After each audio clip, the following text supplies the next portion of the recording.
had so many conversations with everyone. What a great place, what a great conference to be at. Just gonna jump into my thesis, which has maybe the longest title in the world. Yeah, okay. So my thesis, I had to write a script because I graduated a year ago, so it's a little bit rusty for me. My thesis is focused around the viability of rammed earth construction in Ontario. It explores the regulatory, material opportunities and challenges it faces. Rammed earth is a construction method that has been around for thousands of years, yet it has seemed to have become less and less desirable with the development of modern construction materials and techniques. With the climate crisis at the forefront of everyone's mind, the industry is looking to find more sustainable building practices. Over the past 20 years, we've seen a resurgence of this material system in Ontario. Rammed earth is a very promising alternative material system to conventional carbon-intensive systems.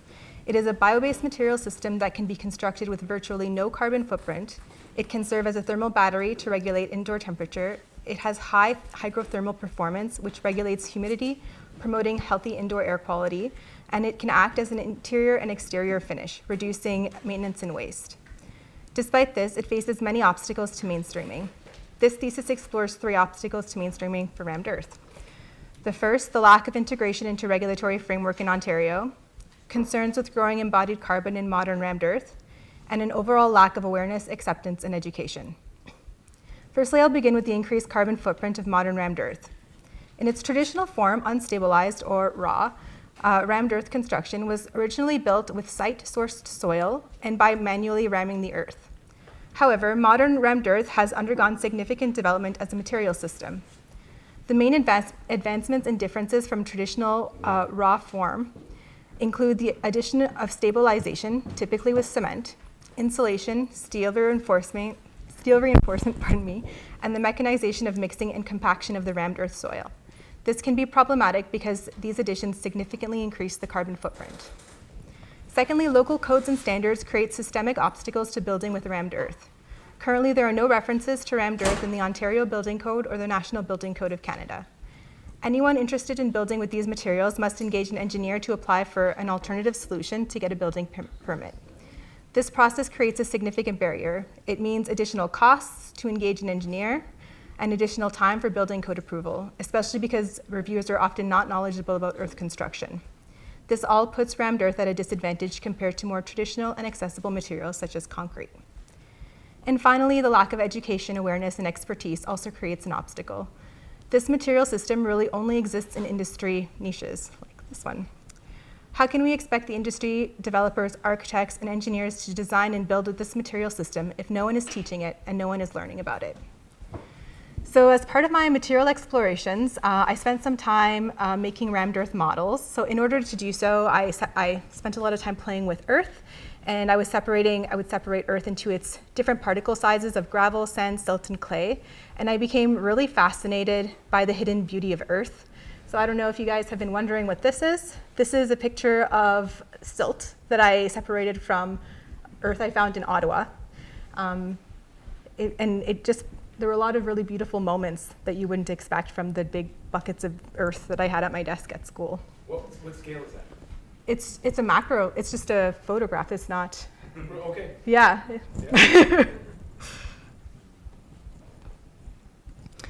I started my research by studying soil types and compositions and reviewing international codes. I began by creating a collage of maps of the world using soil maps developed by the UN. In essence, this world map illustrates a compilation of soil types and compositions from around the world. From there, I began to research codes and standards and their relationship with rammed earth. This map highlights the regions that currently have rammed earth regulatory documents. Here we can see that many countries do already have codes and standards relating to rammed earth construction, including Australia, Germany, New Zealand, Spain, New Mexico, and the US, the American Society for Testing and Materials, Zimbabwe, and the Southern African Development Community Corporation and Standard, also known as SADC-STAN, which includes 17 countries. I originally hoped to be able to draw some kind of conclusion on soil types and their viability for rammed earth construction based on this kind of map, but I soon realized that my architectural education did not equip me to understand anything about soil or engineering, so I had to move past that. So I moved to standards. I chose to review 4 standards in depth, those from New Mexico, the Southern African Development Community Corporation, in Standard, New Zealand, and the ASTM. So this slide has excerpts from the 4 codes describing the same topic, the use of Portland cement in rammed earth. Other than that topic, there are a few other topics that were commonly used in each standard. The topic of compressive strength, testing methodology, soil qualities and recipes, and stabilizers. Overall, I found that the codes were all quite different with a few exceptions. The first is that they all reference the use of Portland cement, although not in the same ratios. And the other exception is that the New Zealand code and the African code had a lot of the same testing techniques. They even went as far as having identical drawings.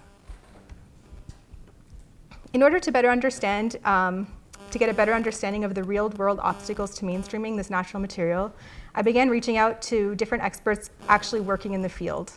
And I was lucky to get the opportunity to interview a few leaders in industry.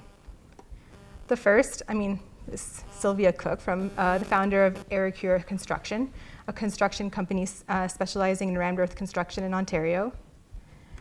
The second is with Dawn Smith, currently a policy analyst. She used to be the president of the Alternative Solution Resource Initiative Society in 2010, a nonprofit organization that developed resources to help support building code approvals for bio-based materials in Vancouver.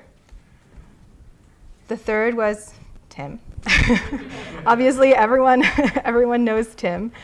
But just to reiterate his many accomplishments, Tim is an engineer and the lead of the Ontario Office of Building Alternatives, Inc. He is the author of Essential Rammed Earth Construction, the Complete Step-by-Step Guide, which is one of the only regionally specific and cold climate guides that I had found that were available on rammed earth construction in Ontario. The final interview was with Joss Cranehoff. He's the co-owner of Sire Wall and Terra Firma Builders. Sire Wall is a Canadian training and consulting firm that provides education and support for rammed earth construction. In speaking with these experts, I noticed several recurring topics. This chart includes a selection of quotes from each interview that highlights some of these themes. Lack of education and resources, regulatory obstacles with codes and standards, regulatory obstacles with construction insurance, sustainability and lowering the carbon footprint, the value of mainstreaming, and obstacles to mainstreaming due to lack of digital modeling. Like many people, I've been feeling overwhelmed with the changing climate and the looming climate crisis.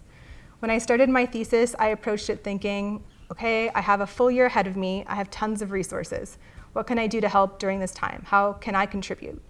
But after some of these interviews with seasoned professionals in the field, I became a little discouraged. If these professionals had been spending their careers working towards decarbonizing the industry and even they were feeling overwhelmed and discouraged, what could I do? And so the concept of the micro-intervention was born. These are small projects that address an issue or need that was discussed during one or multiple interviews, and a series of 4 micro-interventions shaped the next phase of my thesis. The first micro-intervention was inspired by the consulting firm. The consulting firm expressed the need for digital models of rammed earth construction. The owner explained that Sire Wall had gotten feedback that they would benefit from creating more accessibility within design programs by creating digital models that could be used in early stages of building design, and that would include information about properties of rammed earth wall assemblies. The advantages and properties of rammed earth wall assemblies are not commonly known. He explained that Sire Wall rammed earth assemblies include insulation. They act as a vapor barrier, structure, interior and exterior finish. And he explained that if these properties are considered, rammed earth becomes comparable to a more conventional building assembly in terms of cost and would be less likely to be value engineered out. To address these concerns, I had modeled a few typical exterior rammed earth wall assemblies in a BIM program called Revit. Following my thesis submission, I met with the owner of the firm and gifted these models back to him. He was thankful and said pending internal review, he would like to add them to their website. I don't know if they'll actually ever make it there, but I do believe that this could be a useful strategy that could be applied to other natural materials. If digital models could be developed for other natural materials that had the information necessary to be used in energy modeling softwares, perhaps this could also help these natural materials become more accessible to designers in the industry. The idea behind the second intervention came from my interview with Tim.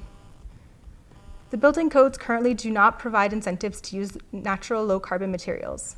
Unless there is an application for LEED or another similar designation, there is little incentive to use a natural material such as rammed earth.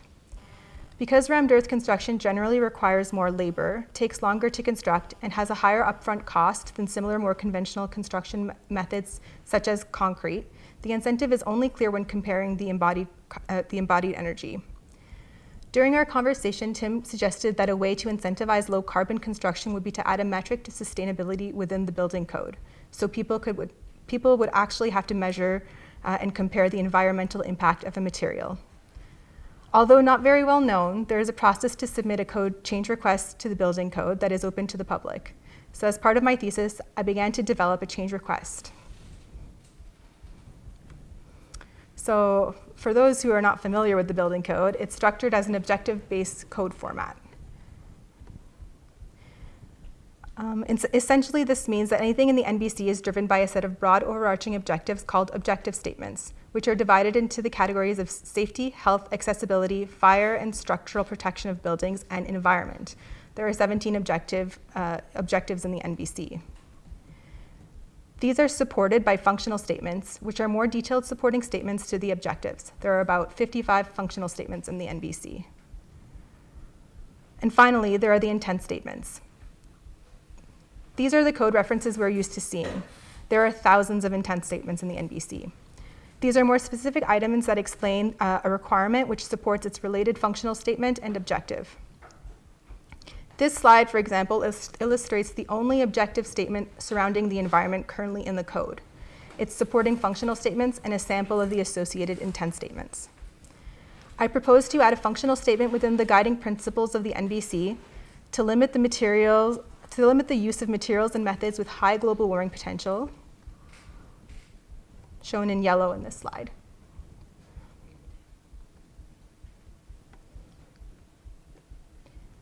The hope is by adding this functional statement would create a means to compare the environmental cost rather than of just comparing the monetary cost. Following the submission of my thesis, I met with Tim to discuss my proposal. He was very encouraging, and in the end, I worked alongside Tim and Brianne and also I think with the support of other members of the ONBC, yes, to develop and submit our code change request. So it became quite a bit more involved, but here's in my little sentence. Yeah, there's the website, and this is, I think it was 7 pages, but this is two of the pages of the submission. The third micro-intervention was inspired by Tim and Don, the policy analyst. I developed a speculative exploration of a rammed earth standard in Ontario. The standard was focused on rammed earth construction as it is currently being built in Ontario. My codes and standards research revealed that rammed earth codes shared information across countries and standards.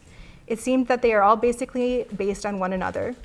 So this speculative exploration on Ontario-based regulatory document follows the same principle.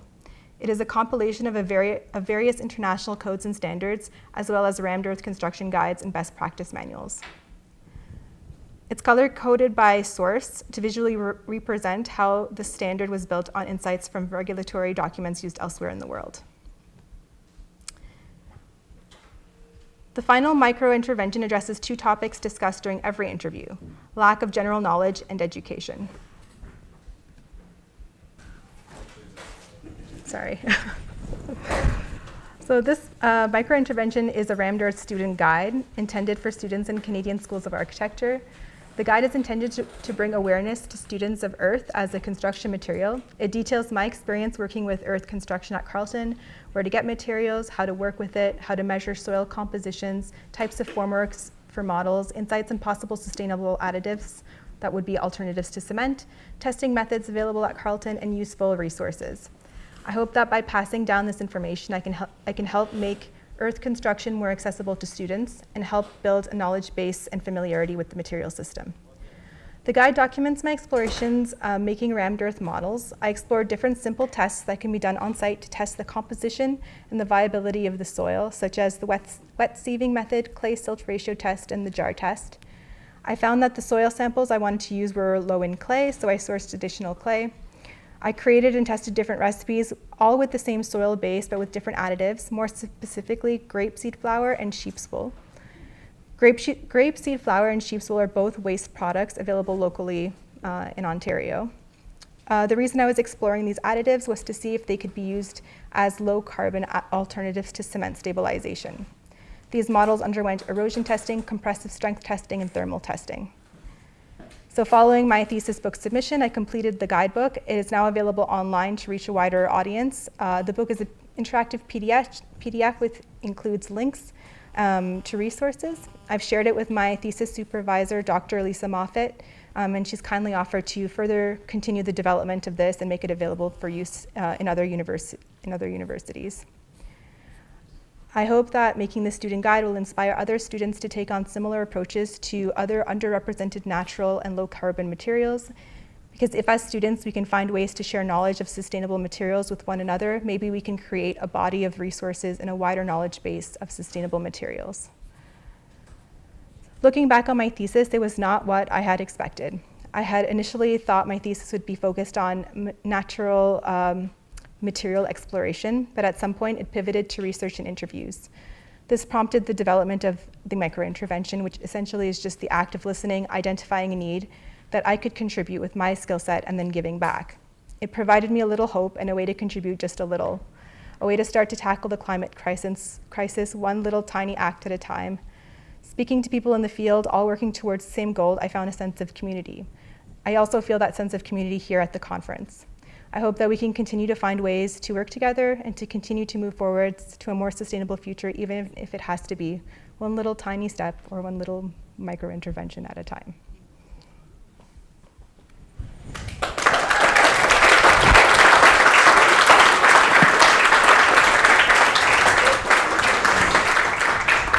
Sorry about the technical difficulties. Questions? Anybody? I think it does have to be like.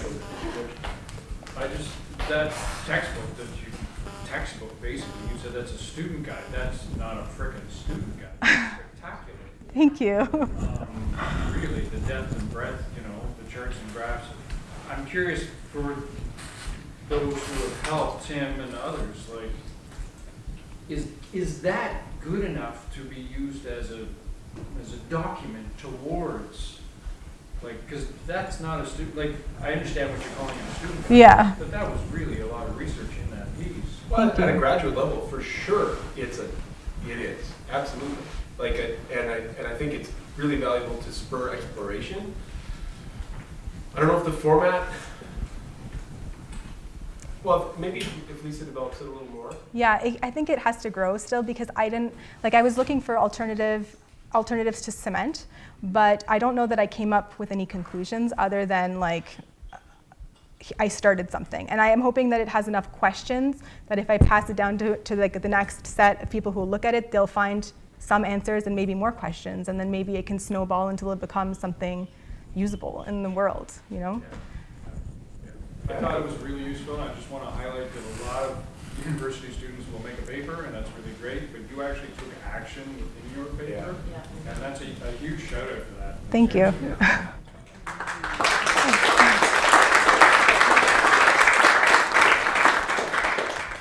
In your video, I saw you doing the compression testing. Did all of them fail? Did any of them meet anything in terms of? They were all pretty bad, to be honest. The sheep's wool was the strongest, which was surprising, but I'm aware that these are my first rammed earth models, and I don't have that sensibility yet. You build that with time, the tactile knowledge, and I didn't get there. So they were just the start of something. But yeah, I wouldn't build with anything that I made. But Lisa's models are a lot better than mine. You saw some of them in the presentation last night. She's using a lot of the same recipes and techniques, so it's kind of growing on its own. Yeah. Yeah. So the additive that you used to replace cement, did you do any compression tests with those additives, and did you find Did you do separate tests for erosion? I did. Well, I tried to do a test for erosion. I don't know that it really gave me anything. There are some tests in some building codes, like for example in New Zealand, that tell you if you drop water on it for a certain period of time and a certain water drop rate, and it doesn't fall apart, it's good. So I tried to do that, but because I hadn't I don't think I had gotten like the perfect mix. I call them recipes. So you're trying to see like what the ratio of gravel, sand, silt, clay is, like the perfect recipe, and there's debate on it in the field. So Tim knows. So I don't know that I had gotten it to a point where I could say definitively this could be used or this couldn't be used. And there are other products that I had wanted to use, but it just ran out of time. You know, you only have a year. So there was like citrus pomace, or I know that Tim uses pour over in his yeah. So there's space to grow in there, but I didn't get to the full extent of it, I think.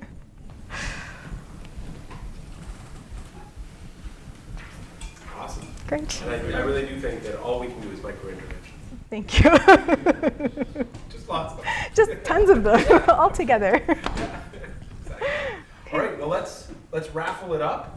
And then stack some chairs and